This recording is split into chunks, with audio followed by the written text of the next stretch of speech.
आता घरामध्ये सुख समृद्धी समाधानी वातावरण तुझा आशीर्वाद पाठीशी सदैव आमच्या पाठीशी बना। आज आश्विन शुद्ध पक्षीला आज अंबा वैसनी सिंहासनी हो घटस्थापना मूलमंत्र करिशी हो। आज माझ्या घरी घट बसलेले आहे आणि आज पहिला दिवस आहे सोमवार। आज हे आहे आज गुरुवार आहे आणि आज पिवळं वस्त्र आहे, तर आज मी पण पिवळं घातलेलं आहे सगळं।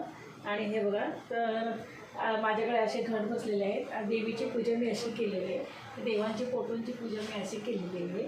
तर तुम्हाला कसं वाटतं माझं व्हिडिओ आणि कसं वाटलं बघा, छान वाटतं का? मी अशी पूजा केलेली आहे माझ्या पद्धतीने। तुमच्याकडे कशी असते तुम्ही सांगू शकता कमेंटमध्ये।